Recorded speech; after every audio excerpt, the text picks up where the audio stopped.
bonsoir, bienvenue dans l'émission où réfléchissons, émission où éco permettre bino ba congolais nyonso na biso ba kolo Congo to réfléchir autour de l'actualité politique, autour de la vie ya congolais, vie quotidienne ya congolais.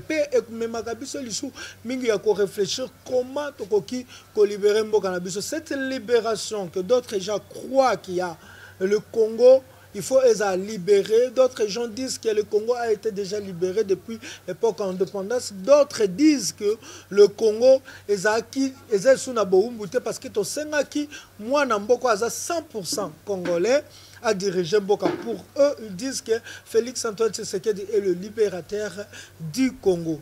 Point d'interrogation. Émission Otolukato réfléchit. Tolobela ni émission Oyo. Tolobela bandekonde ba ko kufa. Pona nzela poto to la kisabino ba image to lo belande ba ko bomba bandeko et pas ya bendien. Mais l'état congolais, l'ambassade la République démocratique du Congo, ministère ya ni affaires étrangères, silence radio, le président de la République, silence radio. To lo bela libération ya Congo na découverte ya moto moko na sali otokobeta lisolo na il s'agit bien de Christian Malenga to beta moi lisolo na yepe kana kati émission o merci lisu na bino pe boye imalamu ndenge na loba ete lelo na obanda na lisese maintenant suki sa émission oyo na bwania biloko ateza kitoko ndeni so batango na sanya salite moto kolinga kolia ngo akozala te. So qui sani wana ezana nkusu ata bateli biloko plat préféré na yo to mona ki déjà sani wana ezaki na bankusu bateli plat préféré no ata niveau ya nzala no okolinga kolia te elingi koloba mboko Congo bomengo nango nkita nango soki bateli biso na ba dirigeant oyo lokwa ya lelo oyo ba dirigeant oyo on a qualifié bango lokwa basani wana tokolinga kofanda na Congo te po mboka moko o etondi nkita mboka moko o eza kitoko mutu nyonso aloba eza paradis terrestre mais lokola bako tela biso bomengo bozwi nyonso ya Congo na kati ya occupation na kati ya néocolonialisme na kati ya impérialisme na kati ya ba dirigeant oyo ba ventriote ba dirigeant o ba famillote yango komona ete mboko o Congo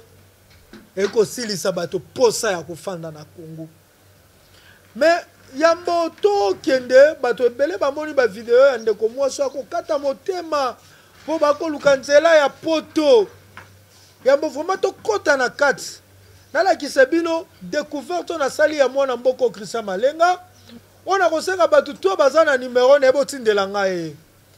Parce que il faut qu'on la biso. Nous voulons les gens qui croient que ce Congo sera libéré et qui donnent leur vie pour la libération du Congo. Bandeko, botele nanga vidéo mukie ya bandeko oh ba on dit mabakende ba yebisa Félix Tshisekedi ba yebisa le président Angola ta peuple ndé fandi na Zamba. Et après tozongi na plateau c'est nzita tozonga na plateau. Yango vidéo bandi. Natika le respect hein. Pas si. Sanza memulu. Tande to komi. Bakomo kanisa ngai tie. Tande na komui. To balusa ngo a. Yango vudizo. Fati. Omoni makambo zo sala. Tala pepe. Tala bato. Nzela makolo. Fati. Ozobe bisamboka pona nini? Moni makambo zo sala. Eh, il fait ça facile, tu as tindé le sang. Non, que ça là-bas. La fini, la finate. Christian, ça, je m'aime. Christian.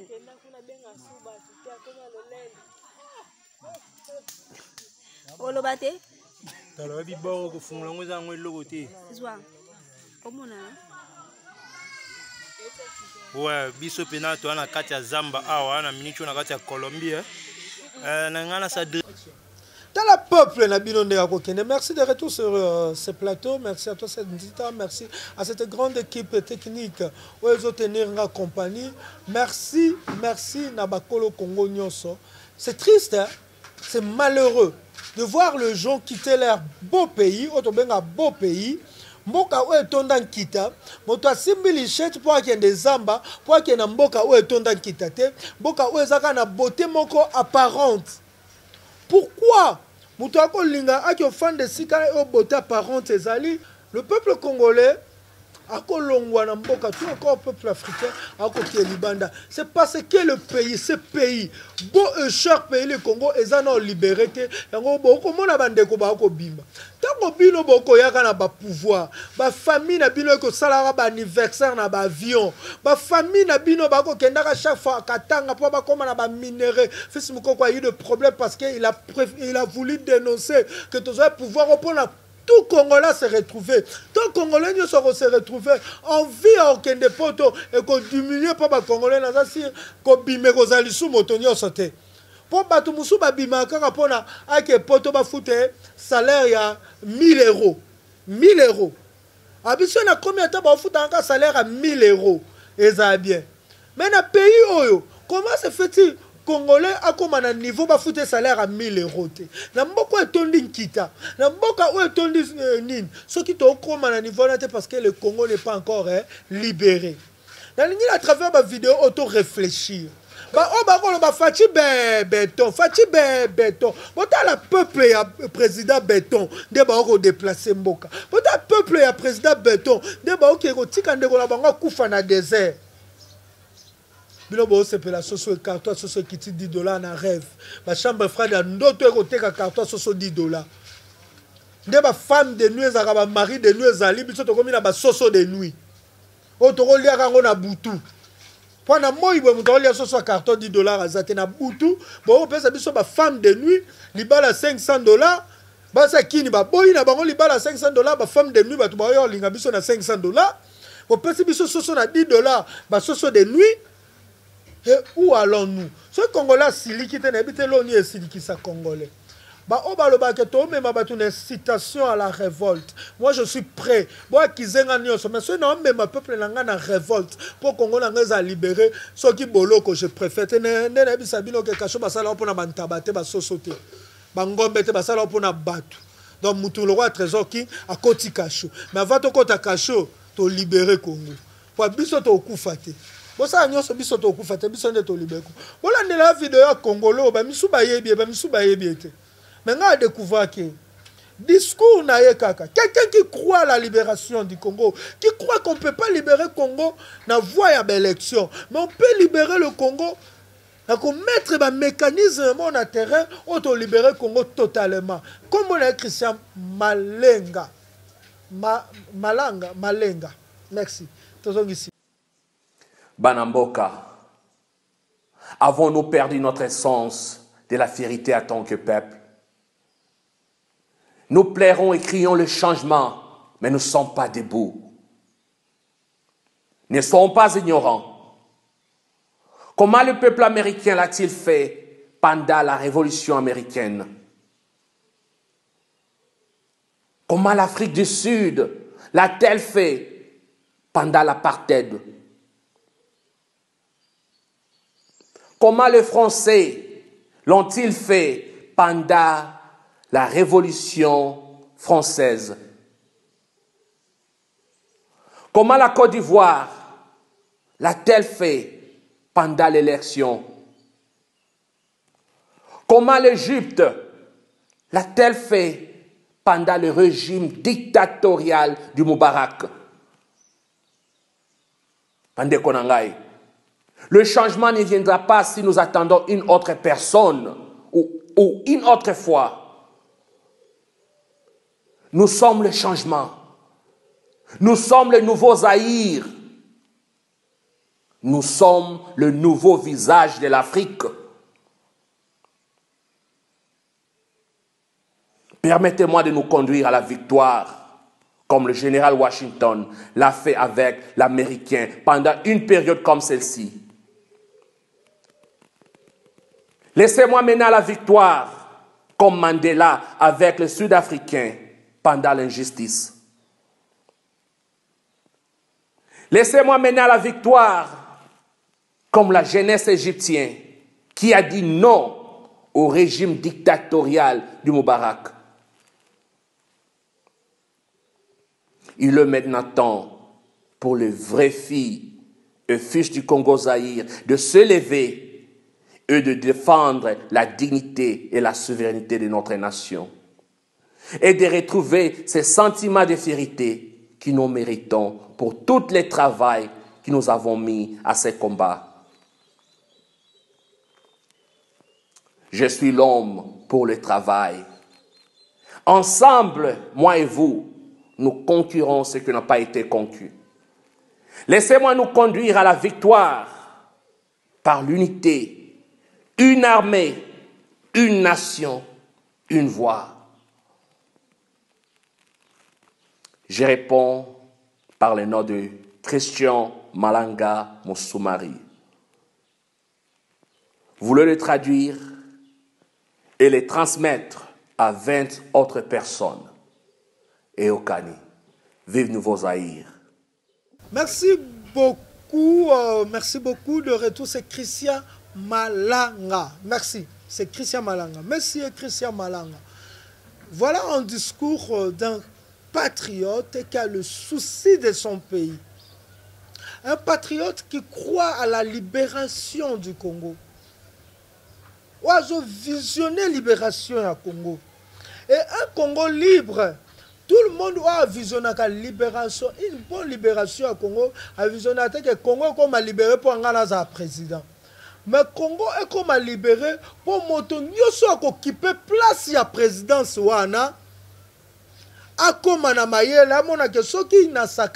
Pourquoi nous avons la révolution chaque fois, peuple congolais? La révolution, on a bien un Congo thermomètre. C'est ce Congolais a collé le patriotisme.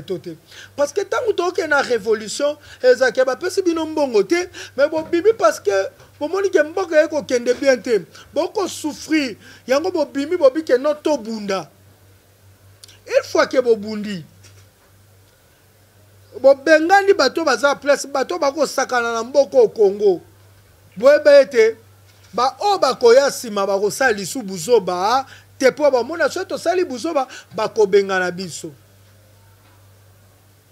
ndeko o Christian Malanga na landie na bi si tu arrives à libérer Mboka na biso.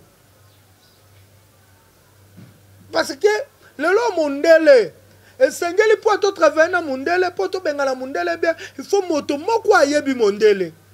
Na lukina selini bato bakolinga balanda nini ba discours ebele c'est Christian Malanga so côté na www.christianmalanga.com ton a Facebook Christian Malanga malgré WhatsApp non a ajouté numéro na WhatsApp ba o baza numéro na WhatsApp botindelanga donc comment qu'est-ce que le monsieur pense pour la libération du Congo et ça va vous aider vous tous tout le Congolais poto kende lisu tende toko kende boye cette dit azolanga vidéo ndeko azokufa bandeko ba otika ya kufa. Parce que bakoko perdre vie na bango te pona mutu moko. Omona pourquoi peuple nyonso eko sakana biso? Pourquoi mokili mobimba eko sakana biso? Ce bazu vidéo babi l'Africain azo bunda ya na poto. Il croit poto le quoi paradis na e. Oh mundela komona nde Afrique paradis. Ya oso ke na poto ba osakana biso. Mais pourquoi Tobima? Parce que tous les dirigeants ont compté na pouvoir botande Kabila, botala na l'image photo Kabila nda compté na pouvoir botande Abimaki. À côté na pouvoir nde Mususu, Abimi Bogar, belle santé, bien-être kitoko, mais tant à compte que kuti pe pays na santé Mususu, ka Abimi atiki pe pays na santé Mususu. Kabila sala ya biso bilan ya Congo. Félix Antoine Tshisekedi sala ya biso bilan ya arrivé na Congo. Parce que pour quelqu'un qui veut évoluer, même un jour, il faut sala ta bilan ya journée na moko. Félix Tshisekedi a fait déjà plus de 31 jours. Et 31 mois plus tôt, on a pouvoir. Et qu'est-ce qu'il a amélioré dans la vie à Congolais? Et que ça a été Congolais abimaté. Et que ça a été les bandes à respecter Congolais. Nous voulons les gens, oh bah comme ma biso que ba mindele baza respecter to lingi sous bateau, oh bah comme ma biso to comme ba misala mindele, to comme ba marche pied à mindele, ba marche pied à ba pays nyoso ya monde. Ata image ya ndeko na biso moi si to bo partager ngo na WhatsApp. Asa ndita la tisela ngo, ola kisanga ngo po to kota vraiment na kati na ngo to po ça passe. Et ça image trop choquante. On la kisika olongoli on la kisika olongoli nde na lo babwe. Ata image ndeko na biso ya mwasi. Et qu'on éveille batu na révolte. Parce que aujourd'hui, yo au supporters en Congo. Est-ce que ndeko no ya mwasi au supporters en Congo? Aujourd'hui, yo supporters en Congo. Est-ce que moi na no supporters en Congo? C'est l'arrivée que ta fille, que ta maman, que ta tante, que ta soeur trouve la mort comme ça dans le désert. C'est pour cela que non, la libération du Congo est un devoir nabiso. Devoir sacré. Comme on nous dit dans l'article 63, que tout Congolais a le droit de défendre son pays contre une agression extérieure. Moi, je vous dis aujourd'hui que tout Congolais a le droit de libérer son pays. Parce qu'en libérant ton Congo, tu libères les générations futures. N'a pas si boy. Nous devons libérer les générations futures. Générations futures, à comme à des potes, on a voie normale à la Mouga. Moi, je voyage, je vais en Europe, et tout, je rentre. Matounia a déclaré séjour, et puis il rentre. Pourquoi Amérique et Europe, je ça la maté? Les Américains aussi, il y a des Européens qui envient l'Amérique. Il y a aussi les Américains qui envient l'Europe. Est-ce que vous avez une voix ou bien vous avez une voix?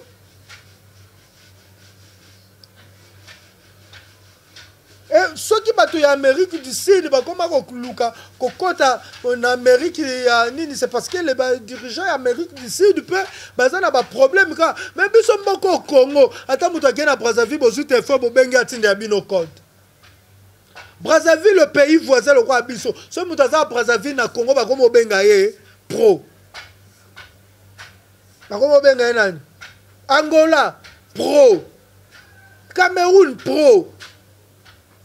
Mais comment tu continuer à humilier à niveau oyo? Yango, je vous propose, tout ça notre découverte, c'est Ndeko Christian Malanga. Tout ça vraiment notre découverte. Tout ça la pose à bateau bakoya, non pour négocier, pour dialoguer, non, mais pour libérer les pays. Parce qu'on a tant négocié. Il y a eu des dialogues, des dialogues, des dialogues, des dialogues. On te compte de plus en plus dans pétrin. Moi, je pense que quand on a mis comme ça, moi, ma recherche sur le monsieur, c'est un monsieur qui a eu ma formation en Amérique et tout. Un monsieur qui a un souci à la libération au Congo. Tous sont 5 messieurs. Si vous avez 5 messieurs, vous avez un numéro là-bas. Si monsieur Moya Bobo Tindela, numéro ya Christian Malanga Tindela. Moi je pense que nous pouvons organiser la libération du Congo avec des personnes comme ça.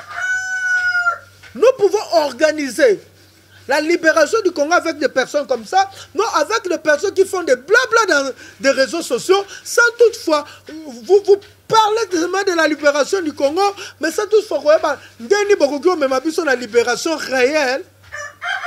Ya Congo. Parce qu'on en a marre. On en a marre. Ce soit comme au gang à Tina, Nini Batouba, le trésor qui est au Zaïba, ce soit comme au gang à Bobo, Congo, ce soit comme au gang à Tana 16. Pas que Congo là comme au lal.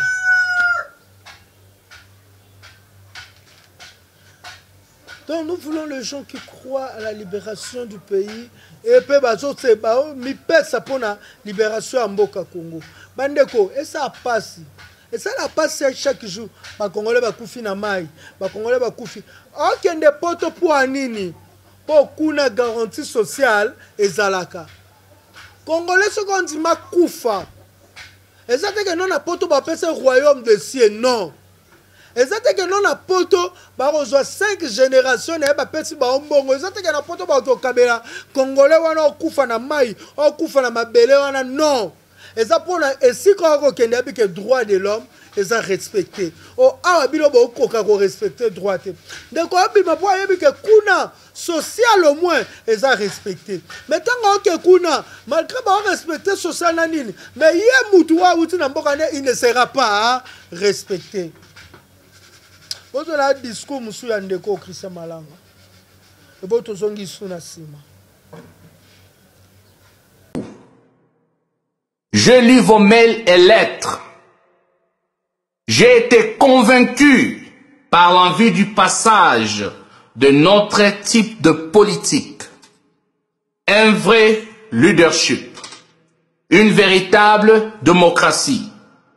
Un choix réel. C'est en réponse à cela que je mis sur pied un comité exploratoire pour étudier la possibilité d'une éventuelle conquête de la libération totale de la République démocratique du Congo. L'avenir de la RDC va se décider par le filles et le fils du Congo, main dans la main, prêts à verser leur sang pour la libération totale de leur mère patrie. Ce n'est pas l'ampleur, pour moi ce n'est pas l'ampleur de problème du pays qui me préoccupe le plus, mais plutôt la médiocrité de politique actuelle. Notre beau pays, les Congo-Zaïre, a fait face à des gros problèmes avant certes.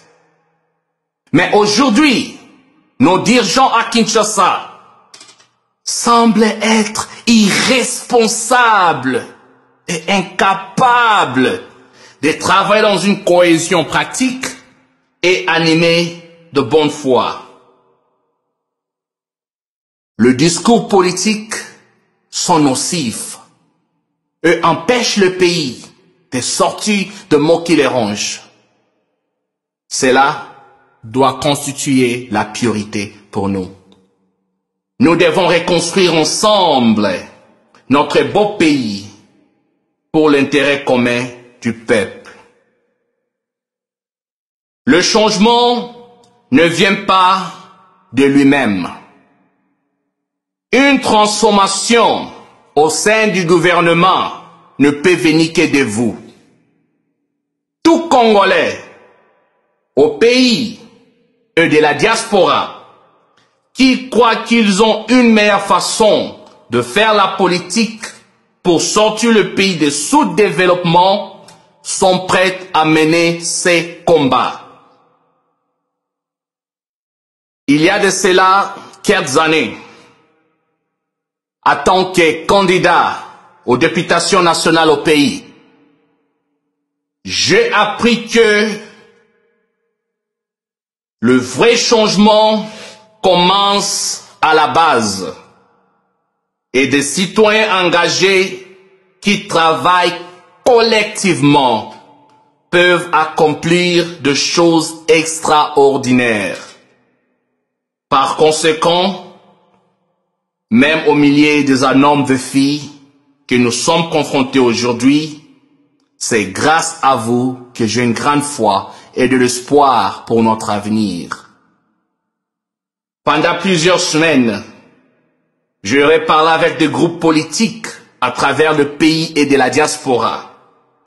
Écouter et en apprendre plus sur les défis que nous sommes appelés à relever en tant que nation.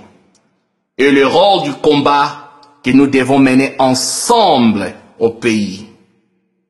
Chers compatriotes, parlons de ce qu'il faut faire pour parvenir à la fin de la guerre dans l'est de notre pays et à rétablir la paix en RDC avec nos neuf voisins et à travers le monde. Parlons du développement de l'économie dans notre pays. Comment mieux protéger nos citoyens et les droits de l'homme? Comment améliorer notre agriculture? Comment protéger les investisseurs? les moyens d'améliorer, innover la technologie dans les hôpitaux et les écoles. Parlons de l'amélioration. Parlons de l'amélioration, je répète, l'amélioration de conditions de traitement de notre armée, qui pour qu'elle préserve notre liberté de l'étendre à nos frontières. Et comment créer plus d'emplois dans notre pays. Parlons de la lutte contre la corruption, la dissension qui détruit notre politique. Et parlons de l'amélioration du système éducatif dans notre pays. Chers compatriotes, après plus de 120 ans de souffrance, il est temps de rétablir la promesse et le rêve du Congo. Peu importe qui vous êtes et où vous habitez, si vous travaillez dur en respectant les règles du jeu, vous pouvez construire une bonne vie pour vous, votre famille et votre patrie. Détrompez-vous. Mon jeune âge cache une expérience riche d'avoir franchi les échelons de la pauvreté totale de Ngaba au salon politique et économique huppé des grandes métropoles occidentales. Je connais la réalité du terrain. Et alors, commençons le travail de notre nation. Échangeons nos idées. Discutons de nos problèmes, de notre avenir. Trouvons des solutions réalistes. Travaillons pour ces rêves en tant que Congolais.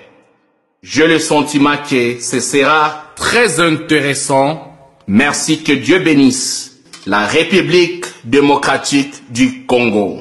Nouveau Zaïre. La patrie ou la mort, Ingeta, Ingeta, Ingeta. Je dis et je vous remercie.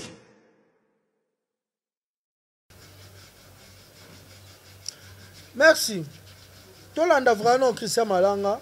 Après, nous avons une vidéo cette nzita. Il y a des Congolais qui ont été en Inde, le quoi Nyama. Donc, on a bien réclamer problème. Vous ne voyez pas que nous sommes humiliés. Tous nyamafiés. Je ne dis pas que le mot c'est français. C'est un verbe lingalatisé.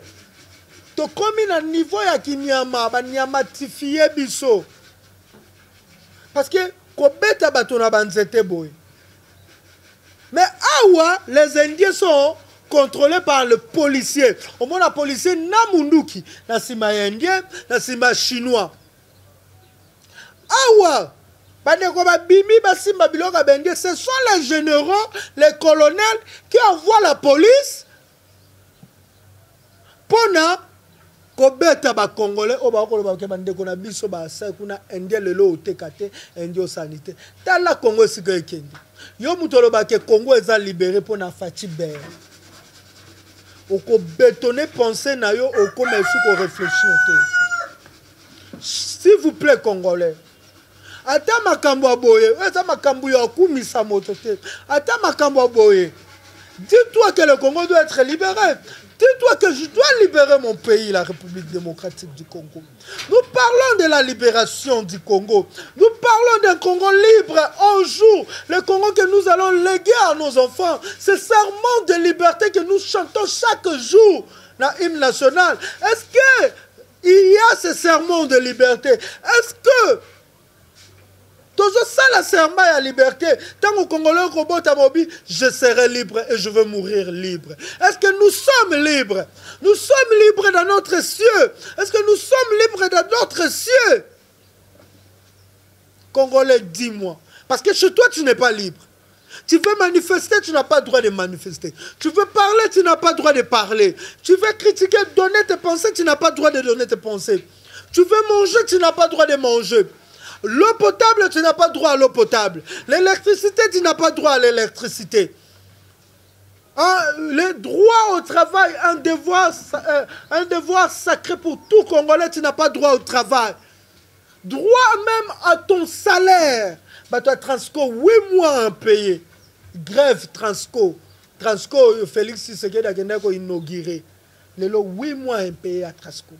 Est-ce que tout ça ne peut pas nous amener dans la révolte? On a beaucoup parlé. Donc, nous ne sommes pas des femmes, nous sommes des hommes. On peut se lever aujourd'hui et dire non, nous devons révolter. Parce qu'aujourd'hui, les Indiens collaborent avec les dignes fils du pays pour ils sont mal payés. Parce que famille telle et sali la société n'a pas sous-traitance. Société na sous-traitance, au monde de quoi l'on moussala qui travaillait pas indien pour 50 000 francs congolais. Du 1er au 30, et 50 000 francs congolais, c'est 25 $. Pour 25 $ par mois. Et puis 25 $, on a pas salaire, on a normalement 100 000. Il faut sous-traiter ce soit nini. Au bas, il s'habille ben po, de quoi 25 $. De quoi on a la capacité de foutre studio à 25 $. Ndeni po nyo so zo yangwana. De quoi tant comme si kana comme lukana dégrené. Naïba, ndia telo ko bengana matisa prix. Congolais. Pourquoi Congolais? Parce qu'il doit chercher quelque chose à aller manger dans Ndaku. Nous devons croire à la liberté, à la libération du pays. Nous devons croire à la libération du pays. Et comme il tend, tout le monde doit s'unir na bato ba croire à la libération à Mboka Congo, to que na libération à Congo. Au même Kambo to mono. Ce qui est possible, ce passe, ça passe. Moi, je dis, moi, Trésor Kimbouke, haut et fort, je ne veux pas léguer à mes enfants ce genre de situation. Je ne veux pas léguer à mes enfants ce genre de pays. Je dois purifier mon pays, je dois perfectionner mon pays et je dois libérer mon pays avant d'accoucher dans l'ancêtre. Aussi longtemps ce Congo ne sera pas libéré, s'il me faut rendre ma vie courte pour que ce pays soit libéré, je le ferai. S'il faut que vie soit courte pour la libération du Congo, je le ferai. Et tout Congolais doit se décider. S'il faut pour toi que ta vie soit courte pour que ce Congo soit libéré, pour que tes enfants, hier et demain plutôt, jouissent. Il y a fruit, il y a libération, il y a fruit, il y a sueur, il y a fruit, il y a combat. C'est le temps de t'engager. C'est le temps. Il y a ça, serment et liberté. Oh, il faut te tirer là-bas. Dis-toi que je suis libre. Personne ne peut me commander. Personne n'a droit à me faire taire. Parce que ce serment de liberté, que le Lumumba, que Papa Simaro, il était le révérend, hein, Simaro. C'était le Tumba. Non, ce n'était pas Simaro Lutumba. C'est lui qui a écrit l'hymne national. Le révérend Lutumba. Voilà. Et Père Boka. Lutumba et Père Boka. Serment de liberté. Ils étaient inspirés. On dit l'inspiration, c'est le monde divin. Et c'est la divinité qui a inspiré ce gens. Inspiré Bango pour... à chaque fois que tu y a hymne national, la congolaise, et ça parti moto salaka, et ça alliance moto salaka, na ba milimo ya mboka na biso, tant que vous avez serment de liberté, que nous les gons. Vous allez, quand ça la on a causé peur, c'est les temps où briser la peur. Brise les bornes de la peur où elles ont retenu. Brise ça. Sors de toi. Libère-toi de toi. Libère-toi de peur. Libère-toi, frère. C'est le temps de se battre pour le Congo. Le Congo ne peut pas être pris en otage par un groupe de gens, un groupe, il y a un parti politique, un groupe des individus qui sont corrompus par les Blancs, mais le Congo doit être libéré. Je dis bien libéré.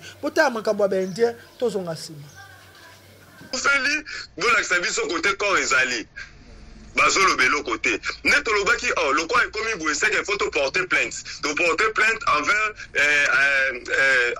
inspecteur à la police na bato ana nyoso bazalaki na mission wana ne makamoyo baluka tant ba moni to como porter plainte nesko ba yeba bandi ko beta biso ba disperser biso na dispersement wana bakangi 6 personnes na biso 10 go baza wana babi ba ba caisse dikona ba kende prison depuis tozobenga ambassade na biso toyebi te ambassade oyo na yebi te so tozaka na ambassade ndeko excusez vraiment na yebi te vraiment soki toka na ambassade po na yebi te po na voya koloba mabe po na mboka nanga donc toza depuis avant-hier mutabengi donc ata appel.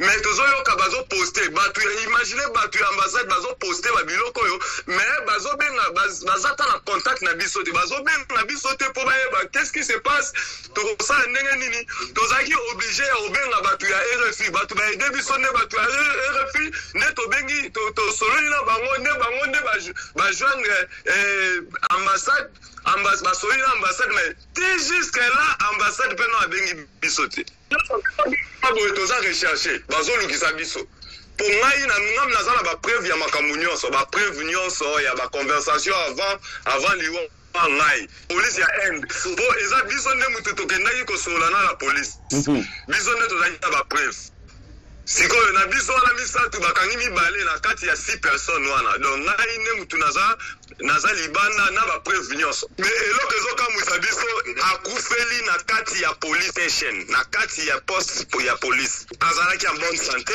azalaki kobela te eloko te amelaka drogue te mais la police azoyebisa biso makambo ya drogue donc eloko ezopesa biso pasi na kanda yango wana eloko biso toyebisa président toana besoin ya baambassadeur ya bagene baambassadeur oyo baza prix ya population baambassadeur oyo baye na mosala ya korecruter bamakambo oyo baproblème ya bacongolais oyo bazali na place wana baamemango na gouvernement nde makambo biso toana besoin ambassade de travailler ndeko nanga imagine po tosalisa passeport il faut tofutela lisusu bato don na mbongo passeport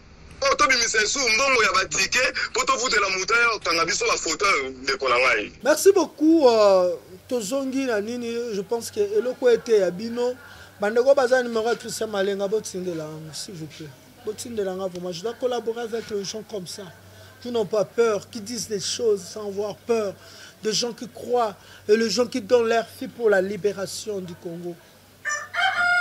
Nous devons s'unir tout Congolais, qu'est-ce que nous devons faire pour que le Congo soit réellement libre?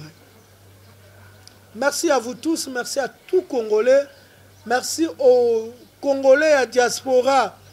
On peut croire en la liberté, on peut croire en la blabla, on peut multiplier la chaîne à YouTube pour chaque fois libération sans la mater. Parce que la chaîne à YouTube, nous avons compris que vous faites des business dans le cadre de combat. Beaucoup multiplier mes missions pour beaucoup cotiser. Je vous dis, la révolution ne se prépare pas. C'est un élan spontané.